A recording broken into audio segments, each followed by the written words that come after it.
go ahead and just put everybody on mute so that we can minimize any background noise. And if you have any questions, please just feel free to put those in the chat throughout. I'll just be monitoring that as we go through our slides today. Just a really quick overview of what we're going to run through. And Brad, I see that you're on the call. Feel free to jump in if you would like. Otherwise, I can keep running through everything. Okay, thanks, Angie.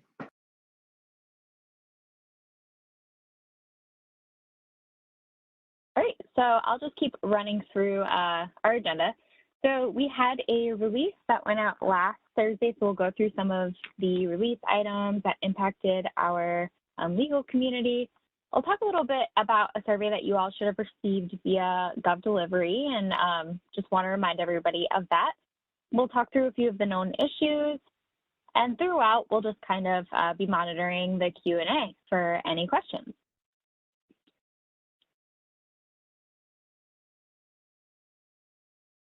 So regarding the release last Thursday, we things that we cleaned up. So the legal staff that was related to an attorney weren't receiving notices of new filings. Some users were unable to open documents referenced in a notification email message. When users tried to amend a previously submitted dispute, they would receive an error. Some of the docket entries were preventing OAH cases in campus from opening. So that is now resolved. And another thing that was resolved, we were seeing some people who were running into instances where they were attempting to serve a document, and for some reason the employee would be listed as the attorney on the document. So we have resolved that as well. So hopefully you shouldn't be seeing that anymore. But if you're experiencing any of these things, please reach out to our help desk so that we can get it documented and make sure that we get some eyes on it on our end. So a few of the big known issues for this group, we are still seeing some intermittent document upload failures. So that in some instances has to do with firewall, some instances it has to do with the properties of the document. So if you experience that, if you could just send a message over to the help desk, letting them know what you were doing, when it occurred, and the approximate time that it occurred, and just make sure that you include the email address of the account where the issue occurred. So if you are a paralegal, for instance, and your attorney encounters it and they want you to send something to the help desk, just make sure that we have the correct user information. We're also still running into the inability to upload other filings on closed files. One thing that we pointed out yesterday with this particular issue is that it's occurring across the board. It's not something that is specific to attorneys. Just anything that's in a closed DLI status is not going to have that other filing. One other thing that I wanted to chat through as we're going through the issues is the survey that was sent out to this group. So you all should have received a Gov Delivery Survey, and what we were just asking in that short survey is if you could let us know the functionality that we could potentially pull into the system that would be most important to you. So it's pretty simple. I believe for our legal users, we just asked for your information and then asked you to choose 5 items from a list of 10. And then out of those 5 items, just kind of rank them from 1 to 5 as to what is most important out of those 5, or what could positively impact your campus experience and your work out of those 5 items. So if for some reason you're not tracking with that survey, or you don't think that you received it, you can reach out to us and we can make sure that we get you added to Gov Delivery, or we can give you the Gov Delivery link. I'll actually just go ahead right now and put that link in the chat so that if anybody needs to sign up, they can do so.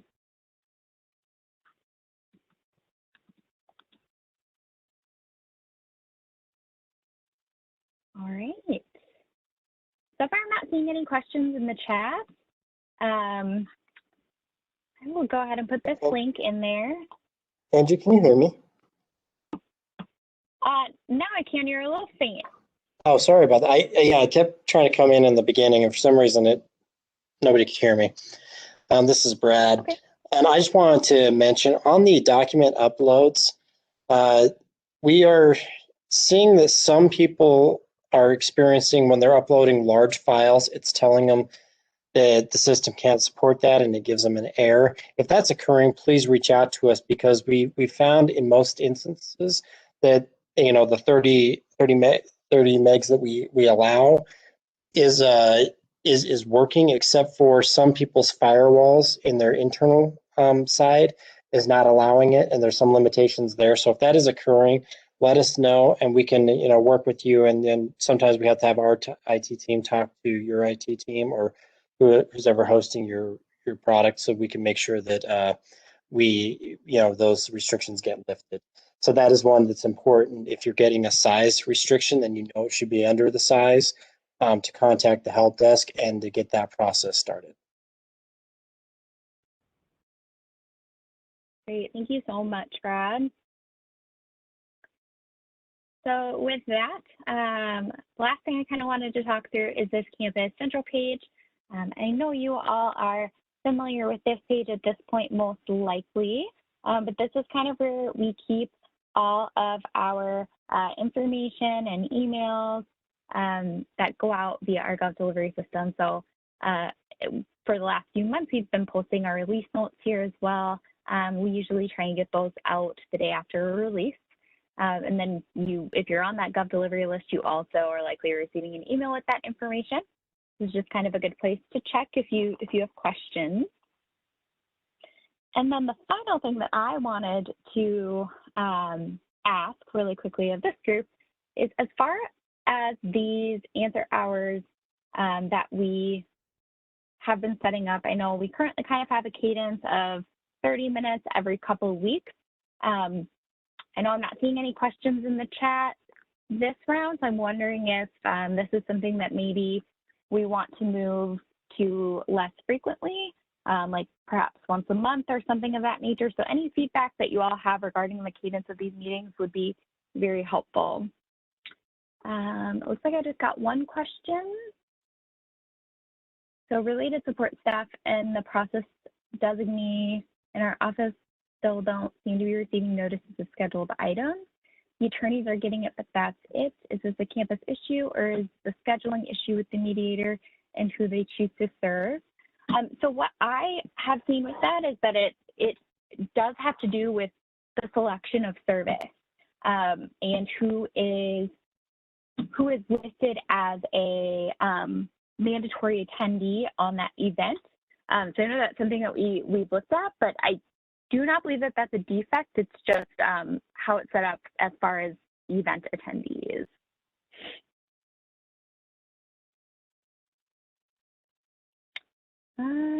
I'm filing our retainer agreement on campus. What do we do when the employer name is not correct? I have a copy of the before that was filed, and it was the correct employer name. The date of injury is, let me see here, December of 2020, so it's after campus went live. Any recommendations? So in that instance, it's possible that the name of the entity is pulling through rather than the location that was indicated on the first report of injury. I know that that's something that we have as an item to review for possible feedback. You can reach out to us, but most of the time it's just what's in our system. That's the name that we have associated with that tax ID number. I will be serving and filing an appeal of a finding and order issued by OAH. We need to serve the commissioner of DLI. Can we serve the commissioner through campus somehow, or would it be better to serve the commissioner by mail? Brad, correct me if I'm wrong, but that would still need to go through mail, correct? There wouldn't be a way to serve an OAH document via campus. I don't know. Brian, have you run into that?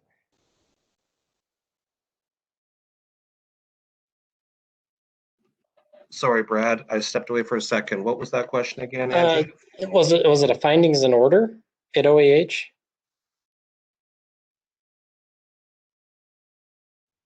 Angie, can you repeat the question? Sorry. Yes, so the Caesar has to file something, a findings and order through OAH, and it needs to be served on the Commissioner of DLI, and they are wondering if that should just be done through mail. I don't believe that there's a way for that to occur in campus, so I just wanted to touch base and see if you've heard of that at all. Angie, I think we need to do a communication about this, but I believe that the findings and order is filed in C-Track, correct? And once it's filed in C-Track, then C-Track sends a copy to us. And I think there was new statutory language to kind of clean that up and explain that. So I'll look into it. I don't want to give a definite answer on that right now. I'll look into it, make sure we send out a communication about that particular issue, because I do believe we address that with the statutory language. Sounds good, thank you. It's a notice of a findings and order, notice of appeal of a findings and order. This is Brian, Angie. For that, I know that everyone knows that they need to file those with OAH, but that there is a copy to DLI that is supposed to be filed also. I believe that they can simply go into the corresponding claim at the campus and file it there as an other filing. They would go into the claim, do the submit filing button as they often do, drop down to find the other filing option, and then they can upload it there just like they would upload an IME, a narrative report, an intervention notice, etc.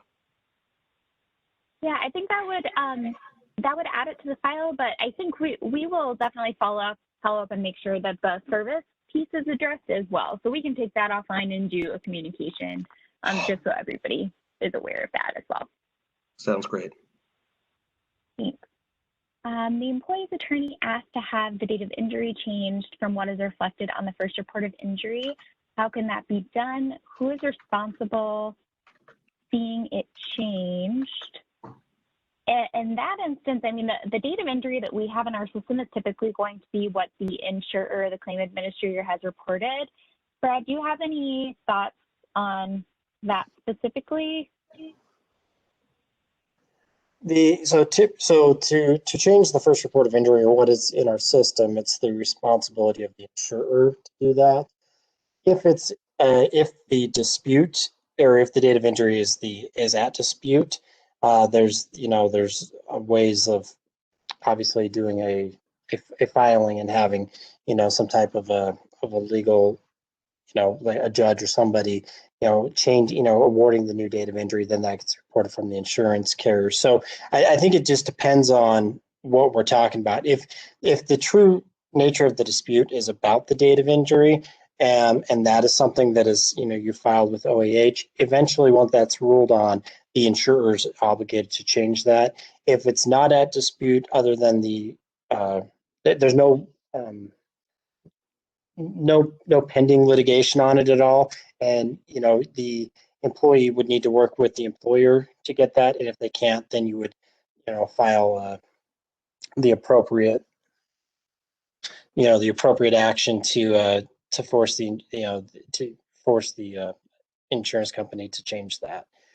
DLI can help. They can contact the insurance carrier, but if that's what they have reported from the employer, a lot of times that's what they're gonna, that's what they're basing their decisions on and what they're basing their investigation on. So, that's where it comes into. Usually, it has to have some type of a legal action to get them to change it, if they're not willing just to change it on their own. Thanks, Brad. And I did have one more question here. Has there been a resolution of the affidavit issue yet? The issue included not showing both the employee and the employee's attorney being served on the award. So yes, that was one of the things that we mentioned in our release update from last week. So that should now be resolved.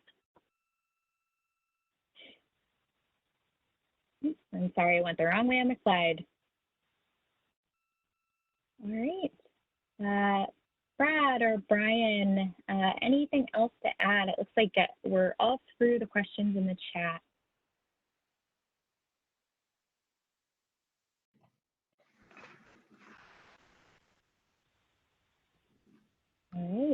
My only recommendation to people would be that if they are filing a request for assistance and they're putting in the data on to locate the claim that they're pretty confident about, and the system is not pulling up a claim, it's not finding it, and campus invites them to give us information about the claim, that creates a temporary claim shell to do that. And while we can do that, we want to avoid it if possible. So I would say that if is are finding that it's not accepting your claim or it's not finding it, perhaps try to give us a quick email, give us a quick call, and we're happy to try to do some searching on our end too to see if a claim really does exist in the system. Maybe there is a letter off or a digit off. And then there was one other thing I wanted to offer to everybody. I am finding a couple of times people will be doing an RFA and they're working their way through it. They get all the way to the end, they hit submit, and they get a spinning and then nothing happens and they don't get the confirmation page. And so they try it again and the same thing, they try it one more time, same thing.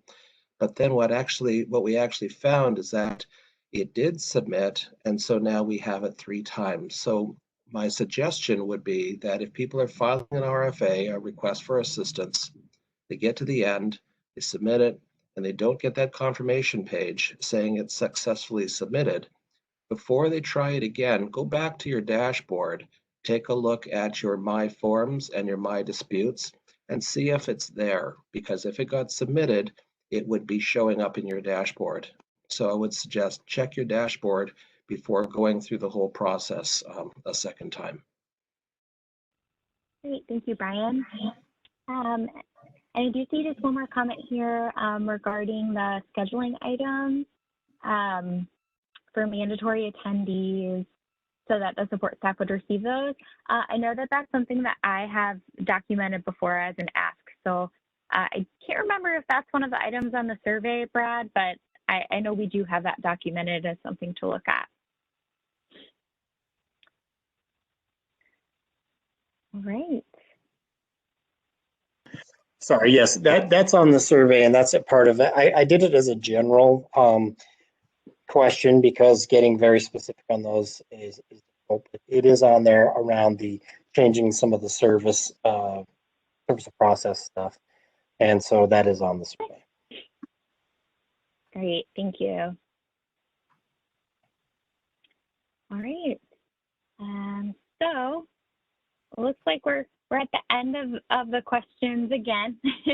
So I'm going to go ahead and end us a little bit early today. But if you have any feedback regarding the cadence of these meetings, I think that would be great. I think just based on the level of attendance and the questions, we will potentially start spacing these out a little bit more. We'll kind of review that possibility. But I appreciate all of you coming today and asking great questions. I hope that you all have a great rest of your day.